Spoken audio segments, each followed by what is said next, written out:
everyone. Welcome to episode 2 of Crull Me Maybe. And I am so excited today to have my teammate and a hometown, or some might call him home team. That's if us, you get it right. the hometown people. You have a few. That's what I was. Yeah. We call him home team Brandon Leak because we know him, but you do get hometown occasionally because Atlanta is your town, right? You have work to do. I still have work to do. It's home team, but some people, they transpose, they call it hometown. So I have work to do, Kelly. A lot of work to do. No, I love that. Well, what we were trying to do here, the first colleague and friend I got to have on was Matt Chernoff. And the whole purpose of Crull Me Maybe is to get to know the man behind the mic, the man behind the jersey, the woman behind the CEO title. We're just trying to get to know people better. And I think a lot of people hear you every morning. They see you around at the sporting events, and they're like, oh, my God, that's home team. I know him. But I want to try to open that up even more and help them get to know you a little bit better this afternoon. And the way I like to start this podcast, because of the crawl, we're playing off Call Me Maybe. All right. Would you, as an icebreaker, pick up the phone here and call 10-year-old Brandon Leak and tell 10-year-old Brandon what he has to look forward to on his journey, what sort of challenges he may need to just try and fight through, because one day he's going to be sitting in this seat that you have behind this microphone with this incredible job and opportunity. But how would you pick up the phone and call 10-year-old Brandon and tell him what's in front of him? I haven't seen one of these in a while. I actually have had a rotary phone, so for people who haven't seen one. Mama's number is still the same. Okay. I love that. Both Matt remembered his number, too, from, like, high school.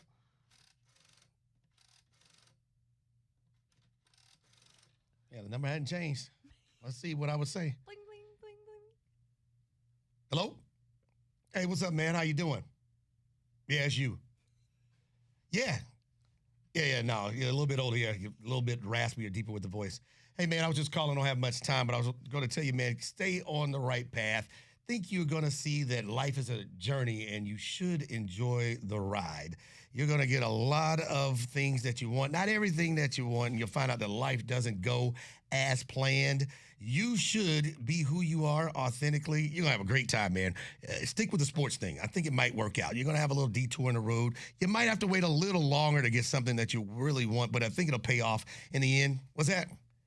Oh, yeah. There's some good-looking women that come over also. Yeah. Oh, yeah. No, you won't date an unfortunate-looking lady. No, they're all good-looking. Yeah. Your wife, too. She's going to be the baddest one, too. Yeah. All right. Yeah. And remember, if you stay ready, you do not have to get ready. So just be ready when the times come. All right.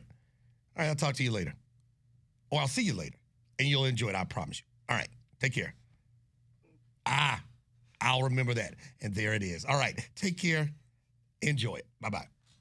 Yeah, he said, have some fun like I've always had, and maybe things will work out. I said, yeah. All right. I think I will. That's what I would say. So well done. When you told him to stick to the sports thing, was sports a big deal when you were 10? Yeah, the funny part was I was a nerdy guy. I was a kid that read the newspaper when Daddy got tired or was finished with reading it and would go through the box scores, looking at the pictures. I didn't go to the comic section first. I went to the sports section first. So, reading the box scores, reading the stories in the AJC. We used to have 2 papers in Atlanta, if you're old enough to remember. Now it's the AJC, but we used to have the Atlanta Journal and then the Constitution, and then they merged them years ago. So we had 2 separate papers, and we used to go through the one that had the sports conversations in them, watch sports, and I was the nerd that would watch TV, watch the Hawks and Braves games, and then have the radio right by my side while I was watching the games on TV. The super station for the Braves, and watching and listening at the same time. What were mom and dad like? What was growing up? What was life like for Brandon? Great parents, greatest parents in the world. Dad was, the funny part is they're both, I would say they fancy themselves as intellectuals. So they weren't really party people, but they were big on education. They were big on making sure you were exposed. My brother and I were exposed to a lot of different things. So we had a lot of different environments, which TV and radio provides you as well. And then meeting a lot of different people. Mom worked for Delta Airlines for many years. Okay. And then decided to not work at Delta. Her position got promoted to Kansas City, and she had husband and 2 kids, so she didn't want to move to Kansas City. So she parted from Delta after many years, and then started doing some other things here locally. And my dad worked in the business community for many years, and then had a 180 where he decided to go totally different, where he became a funeral director when I was in high school. So that really exposed me to a lot of different people, because that is a unifying thing of all people. We're all going to be around death and the need of funeral directing services. So when he first got started, I was helping him out along with my brother, and you got to meet a lot of people, a lot of different walks of life. One thing I learned is it doesn't matter what walk of life you're in, that time in your life, we all have to deal with the same thing. We become the same people. What was your relationship like with your brother? What did you guys share in common? Oh, we were both sports guys. So Daddy was the baseball coach. I'm a couple of years older than him. So 1 year we would be on a team together. So Dad would try to coach then, and then the off year he would go coach one of the two of us. So we grew up, we did everything together. Baseball, football. He tried soccer 1 year, and I never played soccer, but we did everything together. We went to church together. We didn't do all of the same things. So he played soccer, and then I tried football. In church, he was on the usher board. I sang in the choir. Why, I don't know.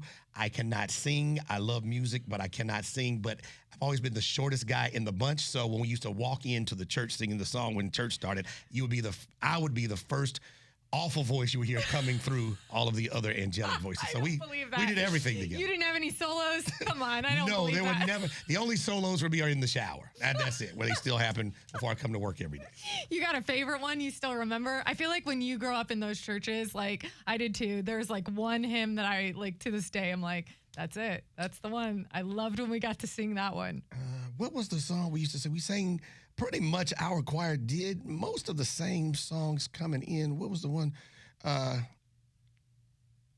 going to see the King. I think it's the name of it. Soon and very soon, going to see the King. Hallelujah, hallelujah. We're going to see the King. And then you march in. So good. That wasn't bad. Actually sounded better than 50, 40 years ago. You just crushed it. That could be a backup plan. So, okay, along with that was something that Matt Chernoff said, I never had a backup plan. What was your inspiration? At what point in time was there somebody that you listened to, a Skip Carey, or somebody that you were like, that is what I want to do? Was there somebody within the family? How did you get into this? Where did that start? I tell people I'm the luckiest guy in the history of sports radio and television. I'm not supposed to be here. But I wanted to be a sports agent. That was the entire plan, because I was saying I'm not going to play sports. I'm not going to get a scholarship. So I wanted to be a sports agent. So I ended up going to college here in Atlanta, Morehouse College, and at the time they had a great tuition reimbursement program. If you made A's and B's, they gave you 100% reimbursement. So I went to school in the morning, and then in the evening, it used to be Wachovia Bank, it's now Wells Fargo Bank. I worked in the evening and about till midnight in the processing center. We balanced the checkbooks of businesses and everybody who had something come through the processing center here in Atlanta. And so my routine was pretty set, and so I would go on lunch break the same time, and I would listen to the same sports talk radio station every day, same time, my 30 minutes for lunch.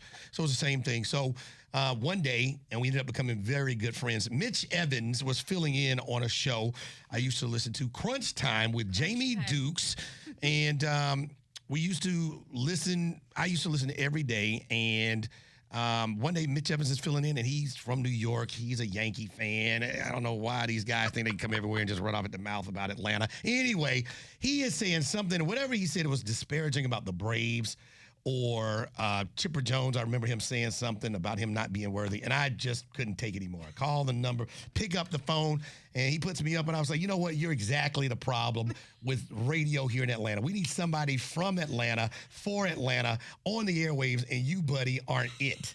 And he threw down a challenge, and he says, well, if you think you can do better, why don't you come down here, big guy? And there was like a moment of silence, and I said, I'll be there. So hung up the phone, got a couple of days off, and the next week I went in. Now, I just thought I'd just be in there and meet the sports talk guys. They let me sit in studio and kind of watch a show. Go with my show was there, Crunch Time with Matt Stewart and Jamie Dukes, and Matt Stewart still here in Atlanta doing broadcasting for ESPN. And I thought they were just going to let me watch, and I think Mitch's his intent was to embarrass me and teach me a lesson. Sure. And so he was doing the sports updates for the show. And the last sports update, he says, well, here's your shot, big boy, and hands me his sports update. I listened every day on my lunch break. So I had a pretty good feel of how it sounded and no idea I was going to do it. They hit the sports update music and he was like, here you go. And I was like, all right. Audition Braves, on the spot. Braves beat the Cardinals 2-1. Chipper Jones with a 2-run double.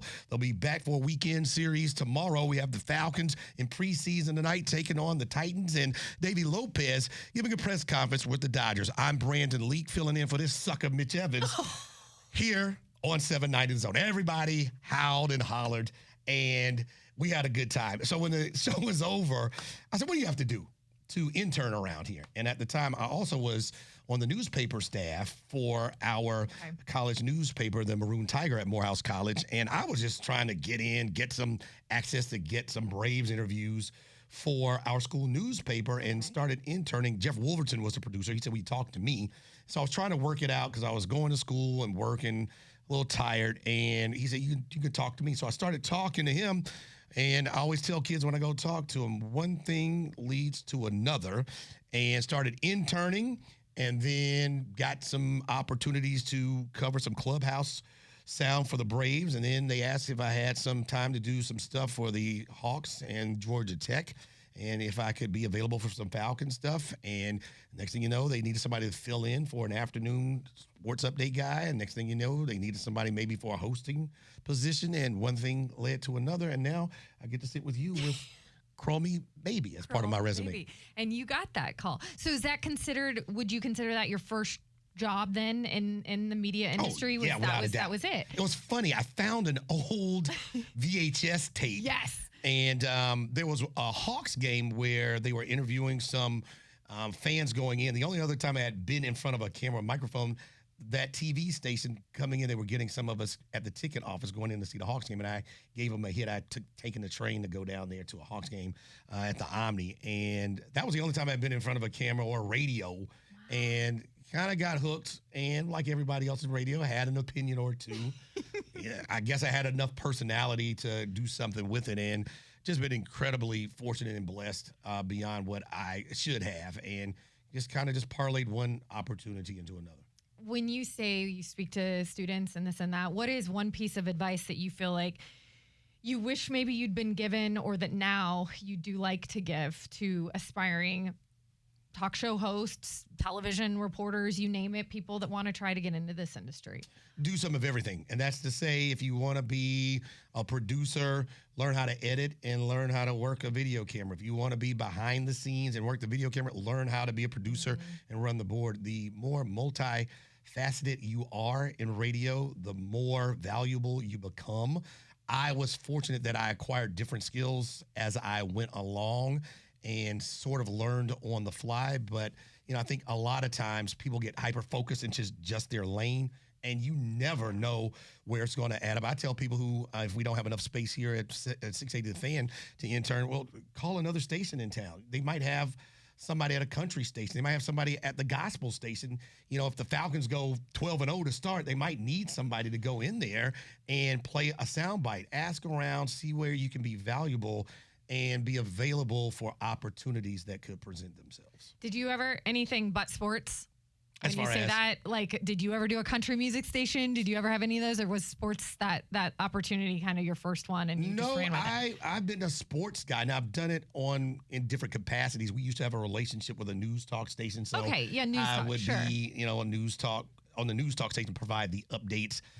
There was a year where the big urban station in Atlanta, V103, they did a simulcast with the Falcons, which was unheard of at the time. So they were on their flagship station, but then they also expanded that day to a different set of broadcasters, and it was on the urban station, and they allowed me to come in and be their sports guy. So it's been sports, but primarily, but I have dipped my toe in other genres in radio. How about bucket list of one show you would love to host one day, or something you haven't done yet that you're like, man, that's something I'd want to do? I mean, I want to swing for the fences. So anything you can do where a lot of people can hear the gospel of Atlanta or Decatur, Georgia, or the Braves, Hawks, Falcons, and what we do down here, I do take pride in having those opportunities. So, if you're on a big platform, I was fortunate enough with my agent, Day One Entertainment, Derek Gilmore,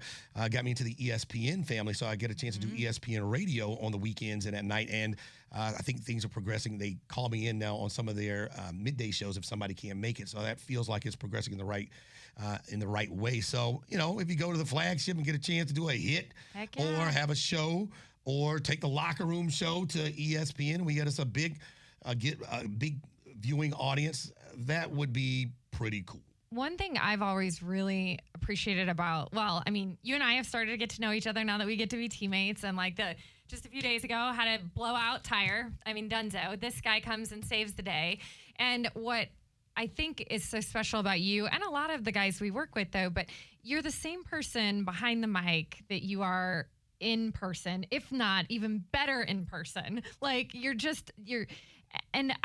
That's not an easy thing to find yourself behind a mic. How did you get there to where you allowed people in on who you are genuinely on a show or just in person? Those are kind words. You might have to amend those after you see me with 2 or 3 bourbons. So you might want to hold that. We'll get to the bourbon. For the kind words.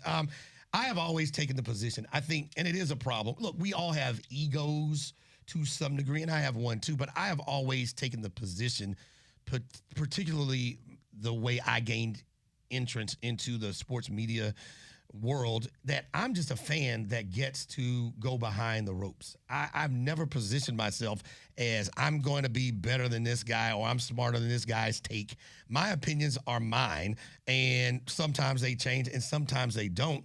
And I'm not trying to one-up anybody. I want to be respected for what I do and the time I put in like anybody else. But I've always positioned myself as a fan. And I think some of the times when our teammates in the media maybe get their ego in front of their journalists. And I'm not a journalist. I'm an infotainer. So I don't have to be bound by the covenants that you journalists have to do. Get out of the here. Story. It's about the story and not me. As we sit here on a podcast. Yeah. I'm an infotainer. So I've just always positioned it's a privilege to get in front of coaches and get to talk to athletes.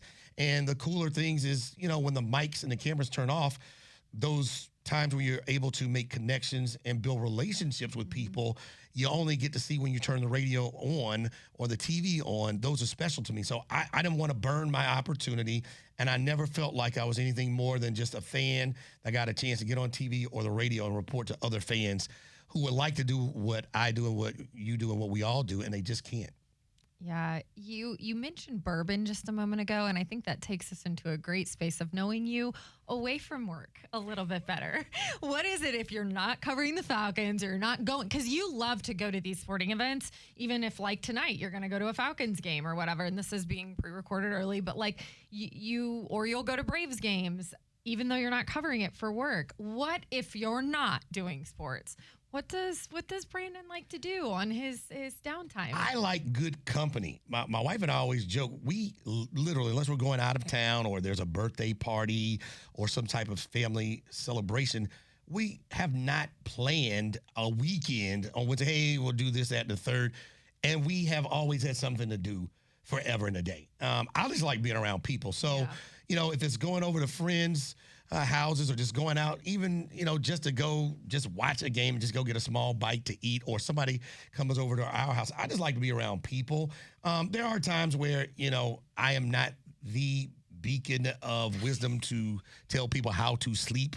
I probably should get more sleep. So there are times when, I'm a couch potato. I'll sleep in late on a Saturday, but always moving, and I just like being around people. So if it's 5 people doing something, 5 couples doing something, 2 people doing something, go get something to eat. We're usually out and about. Go see my parents. I'm fortunate enough where I still live 20 minutes away from my parents, 20 minutes away from my in-laws. So we live a life where, a lot of people move from different parts of the country, and they might get to see their parents twice a year for Thanksgiving and Christmas, and I can go see my parents. So just being out and being around other people are things I like to do. And How walking the often dogs. do your parents listen, or what do they say about this day and age? The host of the morning show, The Locker Room, our son Brandon Leak. I have the most supportive parents in the world. Now, I will say, my father, it took a minute. Did it? I had to actually take him to dinner to win him over because he was like, Why is that? well, because you make no money in radio. Okay. When you first start. Yeah. You don't make any Do you money. remember what you made in your first job? I Yeah. threw it out here the other day, $17,000, and I thought,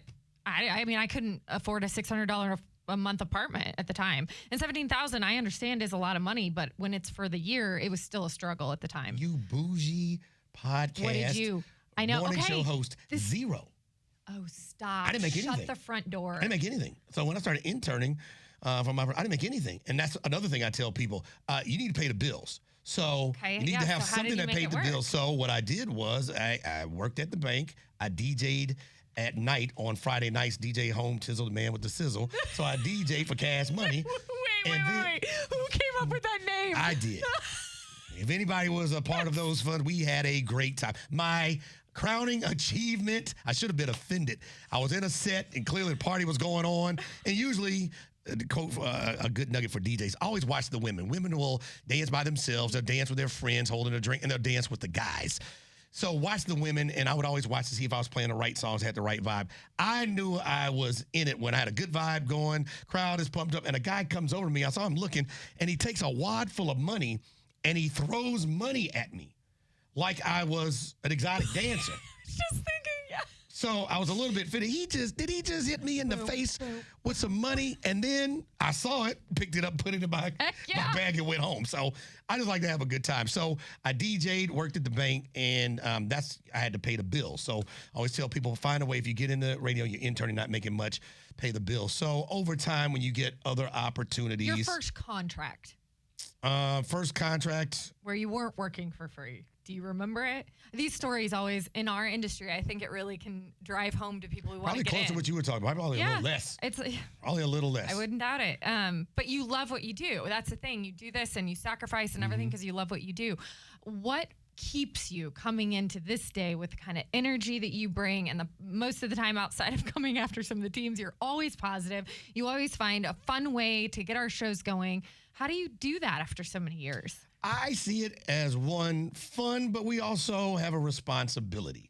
You know, we are in a business where there's a lot going on in the world, politically and otherwise, and there's a lot of negative. And when people don't want to hear that, they want to turn on the radio and at least hear something that is pleasant to the ear. So funny. That's why I'm self-effacing. You're going to learn because I don't have to loosen you up. You just kind of you get a little nervous, loosen you up. And one thing I learned is that, you have to be self-effacing. Don't take everything or yourself too seriously. You know, you're a journalist, so, making sure you hit the mark and being on time and A, B, C, D. I mess up every day. Now, obviously, you don't want to hurt sponsors and that thing, but as far as X's and O's, you might mess up a name or get something. You should be, and we are prepared. But, look, if you fumble the ball, go to the sideline, call the next play, and keep moving. And so, my parents, they're good coaches. They break down the X's and O's. And I had Pops has come around at this point. I had to take my father to dinner because he was like, all this, to your point, not making any money, not making a whole lot of. You're going to college, you're going to just work for people for peanuts, and don't you want to? I said, Daddy, I think I have something here. I think it's going to be okay. And I just had 3 resumes. And this is when I was a producer and filling in. Just had 3 resumes come in. People from the University of Florida, University of Georgia, and Syracuse University, and they want to come intern for me. So I think I have a little something. And was that your defining moment, would you say? Yeah, because he listened to me, and I think he knew I was good at it, but you want the best for your kids. Of course you do. It wasn't that he wasn't supporting you. He was just like... He doesn't want to see his kid making 0 while he's busting his hump. So if he thinks you're talented, he wants you to be compensated for your value that you bring. And so I told him I thought I had something. And look, there were some times when, rubber meets the road. Man, I've been doing this for a while. I might have it, but I might not have through that challenge? You need a lot of support system and a lot of belief in yourself, because there are days, you know what? All right, maybe it is over. Maybe I'll just focus on getting into law school, and it was a fun ride. So there have been, some days where it was close, man. Was law school your plan B? Well, I was plan A and then plan B, going back to law school. So I ran an audible one thing leads to Wow. another. I So, could see you with the lawyer cap on too, though. You could have. Well, you I heard mean, our you've got teammates. the attitude and the intelligence to. Yes, I did hear our teammates, but to do anything, and yeah, our lawyer teamates that well, come in. yeah, or Chris DeMito, I was Or talking about. He Chris said, "Oh, what are DeMito. you, some kind of lawyer?" Yeah, actually, he thought he sir. was insulting me. I was taking that as a great, great compliment. So, you know, it's different for everybody. Coming in and using the platform and the responsibility to infotain people and say something that might be funny, talk about a stat they want, talked about a player they want, talked about, you know, that's what. And then I'm lucky. I never had to leave Atlanta to work in Albuquerque, to go work in South Our Dakota. I have been fortunate to team. have every word from the breath of my body come over the microphone in Atlanta. So I take great pride in that. And I want to get right back to that, but I got two more things before rapid fire, and then we're out. I want to ask you about favorites. Can you say if you have a favorite sport between following your Hawks, your Falcons, your this, and athletes of all time that you've gotten to either be in front of, or who and what is your favorites and why? Like what were the moments that whomever became your favorite player? And it can be now, past, present. If you could sit down at dinner with any Atlanta athlete, before, past, present, now. Coach Prime would be it. Okay. See, I don't like these Mount Rushmores because. Yeah, I get that. Were you a Star Trek fan? I don't know if you watched Can't Star say Trek. that I was. So, quick story. Captain James T. Kirk, he ended up becoming admiral, captain of the Starship Enterprise. They had to take a test in order for him to become captain. And what people didn't know was that the test was rigged for everybody to fail. You could not pass it. So they wanted to measure your response of how you being in charge of the lives of others, how you would respond. That was the test. What he did was he found out you couldn't pass, so he changed the program so he could pass. He became admiral for his cunning and his willing. So I don't like one or two, but Coach Prime Deion Sanders is one of my favorite athletes of all time. I remember him coming through the airport when I was watching him on TV when I was a kid. So getting a chance to meet or sit down and talk with him with everything in his journey from player to coach, marriage, single life, health issues, coaching his sons, he would be one. I would say Chipper Jones, but the fact that I got Chipper Jones' cell phone number, he gave it to me. Cool. And one of the cooler moments of my life as a sports, two cool moments. I'm at a Hawks practice, and everybody's clearing out, and Dominique Wilkins is out, and he's just shooting, and everybody's left, and he was like, hey, can you help me out? So I had to shag his change from him shooting, so I got to help Neek shoot around. And the other, we were talking, and Chipper Jones, I forget how it came up, probably asked him for his number. I'm known for asking for their cell phone numbers. But I reached out. There was Is that something. how you and your wife got together? I'll tell you that story, too. I want to know. I had something I wasn't clear about, so I text Chipper Jones. In a million years, I was just saying, I was going to say, well, I text Chipper, still waiting for him to come back. And he texted me back. And I was like, yo, that's a solid guy. Hey, everybody, look. That's a moment. Chipper Jones is a solid. And, you know, talking to him throughout the years, I would see him at Hawks games, and he'd be with his kids, and he would always say hello. So, you know, those two guys, when I was a kid, Dale Murphy was one of my favorites. Murph, Neek, Coach Prime, Chipper Jones, Jesse Tuggle, some, you know, Falcons, Big Chuck Smith. You know, to meet guys that you grew up and they were your heroes, it's really cool to be around those guys. So having those opportunities, I would relish to get an hour, 15 minutes straight talking with them. And since you took us there, you met your wife. How does she keep you grounded? Because I feel like behind every solid person in this industry is their rock. Kelly, do you want the truth, or do you want to hear what you want to hear? Because people want the her story truth. might be different. The truth. People on Crull Me Maybe want the truth. This is the deal. At the time, she was single, and she was working for Big Brothers Big Sisters in the radio station I used to work. Okay. We had a partnership where they were trying to have kids, mentees, mentor up with radio personality. So that's our first connection with one another. And then she was a Falcon season ticket holder, and I had already been a Falcon season ticket holder as well. We started talking, and she was single, and we started talking. I was like, what kind of guy are you looking for? This is what she told me. It's a lesson for you lady. You too, Kelly. This is a lesson for you. This is what she told me. This is about you. I said, describe to me your perfect guy. She said, okay, I want a guy 6'2" to 6'4", dark-skinned with bald head, straight teeth with traps like a defensive back, a six-pack who goes to church, who has no children, who does well financially, and is a guy's guy. I said, no problem. Let's go find him. Now, let's cut that list in half. It's Atlanta, so people have their different lifestyle decisions. So they're out. Now you're talking about 10 guys. Well, out of 10 guys, I say, well, 4 of them are married. Let's go to 6. Let's go 6 guys single. Would that mean that criteria? 2 of them, they're never going to get married. They can have any woman, every woman they want. So we're looking for 4 dudes. Let's go find your 4 guys. And we started hanging out at Falcons games. We would go hang out a beer, go have a beer somewhere, and I see a guy. There he goes. Look at him. Look. And one thing led to another, and it wasn't the 6'2", 6'4" guy with straight teeth. His teeth have been crooked for years. I don't have any traps. I have never had a six-pack. So a spare tire. And one thing led to another, and we ended up becoming the love of each other's lives.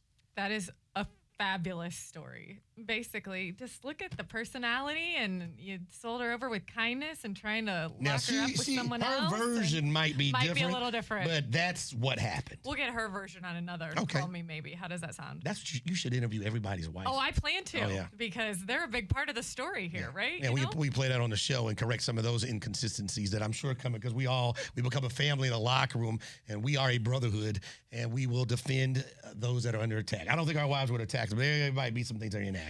But that's where we get the real stories. We like to end this with rapid fire. Okay. Couple questions. One guilty pleasure right now that you're into. Cigars. I never smoked, and my wife never smoked. People don't believe us.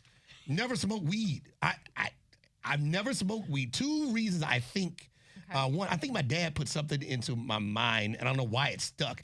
We were watching something on TV as kids, and somebody got caught up, and they were high when they were getting arrested on TV. And he was like, "See what that does to your mind? You always want to be a clear thinker." I think maybe that was a point. The other one was I'm at a party, and I saw a guy pull a whole bag of some stuff out of his underwear, and I'm like, "Y'all are going to smoke that?" Yeah, nah. I'm. Fair enough. Bartender, let me have the next Michelob Ultra or whatever you have. Yeah, I'm good. So we never smoked anything. And another funny story, I'm at a party one time. They're passing some stuff around. Nah, man, I'm good. Go ahead, man. No, I'm good. So the guy tries to hit it to me the 3rd time. Hey, man, no, I'm good. Hey, he's the police. Music stops. I'm not the police. I don't partake in the things that you guys like to do. It's all right. I'm not telling on anybody. You have to be your own person. Peer pressure doesn't work. Peer pressure. So nobody believes that I have never smoked weed, and I never smoked anything. I never smoked cigars, cloves, Black and Mild. So during the pandemic, my wife said, all your buddies smoke cigars.